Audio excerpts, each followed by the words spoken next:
I, 35F, recently made the decision to completely remove my brother Mark, 30M, and sister Penelope, 25F, from my will. I know this sounds harsh, but there's a long history here that I need to explain. My relationship with my siblings has been strained for as long as I can remember. Growing up, I was always treated like an outsider in my own family by my siblings. Mark and Penelope were like two peas in a pod. They did everything together and actively excluded me from their lives. Our age gaps weren't even that big, but they made it feel like I was from a different planet entirely. When we were kids, they would lock their bedroom doors if they were playing together. If I tried to join them watching TV in the living room, they would immediately get up and leave. At mealtimes, they would sit together and turn their chairs slightly away from me, having their own private conversations and ignoring anything I said. If I tried to contribute to their conversation, they would either act like they couldn't hear me or give one-word responses before continuing their chat. Our parents noticed this behavior and tried to intervene multiple times. They would force Mark and Penelope to include me in activities or family game nights. But these forced interactions only made things worse. My siblings would participate with obvious reluctance, rushing through whatever we were doing, and then go back to excluding me as soon as our parents weren't watching. School was even worse. We went to the same school, but Mark and Penelope would pretend they didn't know me if we passed in the hallways. If their friends asked if I was their sister, they would say things like "unfortunately" or "we don't really know her." During my high school graduation, they showed up late, sat in the back, and left immediately after the ceremony without even saying congratulations. I tried everything to build a relationship with them. I bought them thoughtful birthday gifts, helped them with homework when they struggled, and even covered for them a few times when they broke our parents' rules. Nothing made a difference. Mark would sometimes acknowledge my existence with a grunt or nod, but Penelope would literally walk out of rooms when I entered. The situation got worse when they both moved across the country for college. Mark went first, and Penelope followed him 2 years later to the same city. Since then, our only contact has been during forced family events or when they needed something. In the last 12 years, I can count on one hand the number of times they've initiated contact with me. When our grandmother got sick 5 years ago, I was the one who helped take care of her. I visited her regularly, managed her medications, and took her to doctor's appointments. Mark and Penelope didn't visit once during her 6-month illness. They didn't even call her on her last birthday. Yet when she passed away and left all 3 of us equal shares in her will, they showed up for the reading without any shame. They took their inheritance and left without even staying for the memorial service. Last month, I received some worrying medical news. I have a condition that, while not immediately life-threatening, is serious enough that I need to start planning for the future. This prompted me to review my financial situation and update my will. Over the years, I've done well for myself in the tech industry. I own my house outright, have a good amount in savings and investments, and possess some valuable family heirlooms that our grandmother specifically left to me. At first, I considered splitting everything equally between Mark and Penelope, just to keep the peace. But then I started thinking about how they've treated me my entire life. They've never shown any interest in being my siblings except when money was involved. They didn't care about our grandmother until they got her money. They haven't bothered to maintain any kind of relationship with me despite my repeated attempts over the years. So I made the decision to remove them from my will entirely. I've left everything to our parents, with detailed instructions about how each asset should be handled. I've also written a letter explaining my decision, which is to be opened only after my death. The letter documents their years of emotional neglect and complete disregard for our sibling relationship. Yesterday, our cousin Beth somehow found out about my will update, probably through someone at the lawyer's office who knows her. She called me and said I was being too harsh. According to her, I should leave them at least something small to avoid causing family drama after I'm gone. She insisted that they're still my siblings, regardless of how they've behaved. But here's the thing, I honestly don't care about what drama happens after I'm gone. They never treated me like a sister when I was alive, so why should they benefit from my death? I worked hard for everything I have. They chose to exclude me from their lives for over 3 decades. Now I'm just making it official on paper. Our parents don't know about the will changes yet. They've always tried to maintain peace in the family, and I know this would upset them. But I feel like I'm finally standing up for myself after years of accepting their treatment. Am I wrong for making this decision? Note, I was also diagnosed with my condition a year ago, but my siblings don't know because they never check up on me. Update 1: I never expected things to blow up so quickly, but here we are. After Beth told Mark and Penelope about the changes to my will, all hell broke loose in our family. It's amazing how 2 people who spent decades pretending I didn't exist suddenly found my phone number and remembered how to use it. The barrage of messages started last Thursday. My phone was flooded with angry texts from both of them. Mark called me 17 times in one day, leaving increasingly hostile voicemails. His messages ranged from calling me selfish and manipulative to accusing me of trying to divide the family. The irony of him talking about family division after years of excluding me wasn't lost on me. Penelope took a different approach. She started a smear campaign in the family, contacting every relative she could reach. According to her, I was mentally unstable and had been making up stories about being excluded my whole life. She told everyone that I was the problem child who pushed them away by being difficult and antisocial. She even dug up old incidents from our childhood and twisted them to make herself look like the victim. For example, she told everyone about the time I didn't attend her high school graduation. What she conveniently left out was that she had specifically told our parents not to bring me because she didn't want me there. She also shared a story about how I ruined her 16th birthday by not showing up, when in reality, I had planned a surprise party that she and Mark deliberately didn't attend after finding out I organized it. The situation escalated when they involved our parents. They called Mom and Dad separately, crying about how I was trying to tear the family apart. Mom called me yesterday, clearly upset and confused. She said she had no idea things were so bad between us and asked why I never told them the full extent of the estrangement.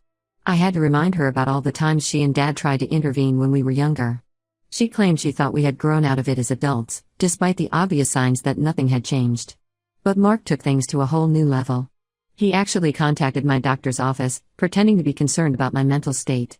He tried to get information about my medical condition by claiming he was my emergency contact and that our parents were worried about my decision-making abilities. Thank goodness for HIPAA and my doctor's strict privacy policies, they refused to disclose any information. But his attempt to violate my medical privacy shows just how far he's willing to go.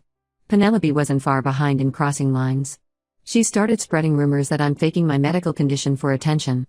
Several relatives called me asking if I was really sick or just making things up for sympathy.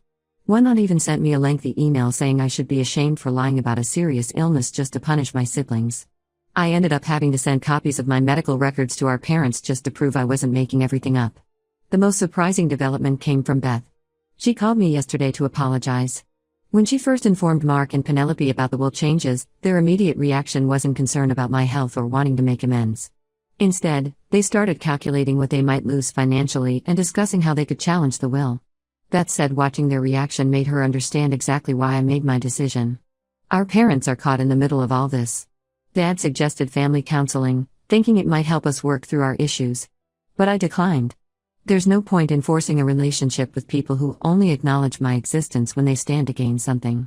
They've shown their true colors yet again. They don't care about me as their sister, they only care about what they might not inherit. The whole situation has become so toxic that some relatives have taken sides. Most of the younger cousins who witnessed their behavior growing up are supporting my decision. The older generation, who only saw the perfect image Mark and Penelope projected at family gatherings, think I'm being vindictive. I'm standing firm on my decision. If anything, their reaction to the news has only confirmed that I made the right choice. They still don't see me as their sister, just a source of potential inheritance. Their behavior now mirrors exactly how they acted when our grandmother passed away, only showing up when money is involved. For now, I've blocked both of them on my phone and social media. Any communication can go through my lawyer. I don't need their added stress while dealing with my health issues. Some relatives say I'll regret this decision when I'm older, but I think I'll regret it more if I back down now after finally standing up for myself. Update 2: Just when I thought things couldn't get more complicated, a whole new layer of deception came to light. Last week, I received a call from Sarah, an old family friend who used to work at the law firm that handled our grandmother's estate. What she revealed made everything suddenly make sense. Sarah told me that during our grandmother's illness, Mark and Penelope made one secret visit to her, something I never knew about because I was out of town that weekend for work. But they didn't visit because they cared about her condition. Instead, they tried to convince our grandmother that I had been stealing money from her accounts and shouldn't be trusted with any inheritance. Sarah kept detailed records from that time because the whole situation seemed suspicious to her. She showed me emails between Mark and Penelope discussing their plan. They had apparently been plotting this for months, waiting for the right moment when I wouldn't be around. In the emails, they talked about how they needed to secure their future and make sure she doesn't get anything because she doesn't deserve it. Their plan failed because our grandmother didn't believe them. She had been keeping her own detailed records of all her finances, and knew exactly who had been helping her and who hadn't. She actually added a note to her will after their visit, specifically stating that her decisions were made of sound mind and with full knowledge of her assets. But that's not even the worst part. Sarah also revealed why Mark and Penelope suddenly moved across the country all those years ago. I always thought it was just for college, but there was a calculated reason behind it. They had discovered information about a trust fund our parents had set up for all three of us. The trust had a specific condition: it would be split equally between us only if all three siblings lived within the same state for at least 5 years after turning 25. By moving away, they ensured I could never access my share of the trust. The money would eventually be split between just the two of them. They had been playing the long game all along, planning their moves years in advance to manipulate the situation in their favor. When I confronted our parents about the trust fund, they were completely blindsided. They had created it with good intentions, hoping it would encourage us to stay close as a family. Mom broke down crying when she realized how Mark and Penelope had twisted their well-meaning gesture into something manipulative. Dad hasn't spoken to either of them since finding out about this scheme. The most ridiculous part of this whole situation? The trust fund wasn't even that substantial. They gave up having any relationship with their sister over an amount of money that wouldn't have made a significant difference in any of our lives. Our parents are now working with their lawyers to change the terms of the trust, but the damage to our family relationships is already done. Sarah apologized for not coming forward sooner, but said she felt conflicted about getting involved in family matters. She only decided to tell me after hearing through mutual friends about my current situation and how Mark and Penelope were trying to paint me as mentally unstable. I feel vindicated but also deeply saddened. All these years, I thought they just didn't like me for some unknown reason. Now I know they were actively working to harm me financially while pretending to be just distant siblings. It makes my decision about the will feel even more justified. Some relatives have suggested I use this information to publicly expose Mark and Penelope, but I'm not going to stoop to their level. I've shared the evidence with our parents and a few key family members who needed to know the truth. Everyone else can believe what they want to believe. Their actions have shown who they really are, not just absent siblings, but actively malicious people who try to financially harm their own sister. The irony is that their greed and manipulation have now cost them more than they ever stood to gain. Update 3: A lot has happened since my last update, and I felt I should share one final time. The situation with my siblings finally reached its breaking point when our parents confronted Mark and Penelope about everything: the trust fund manipulation, their attempt to change our grandmother's will, and their decades of treating me like I didn't exist. Their response was shocking but somehow not surprising. Instead of showing any remorse, they tried to blame our parents. According to them, Mom and Dad always favored me growing up. They claimed I got better grades, more attention, and more opportunities. In their twisted version of events, moving away and cutting me out was their only option to escape living in my shadow. Mark went on a long rant about how I was the perfect child who made them look bad, while Penelope cried about how our parents never supported her dreams like they supported mine. They conveniently forgot all the times our parents attended their events while missing mine because they couldn't be in two places at once. The situation took an ugly turn when they brought in a lawyer. I received formal letters threatening to contest my will if anything happened to me. Their lawyer tried to argue that my medical condition makes me mentally unfit to make decisions about my assets. They even tried to get my medical records through legal channels to prove their point. This aggressive legal approach backfired spectacularly. Our parents, who had been trying to remain neutral, finally had enough. They updated their own will, significantly reducing Mark and Penelope's inheritance and adding conditions about family reconciliation. When Mark and Penelope found out, they showed their true colors by harassing our parents with angry calls and threatening messages. The extended family has largely sided with me after seeing their behavior.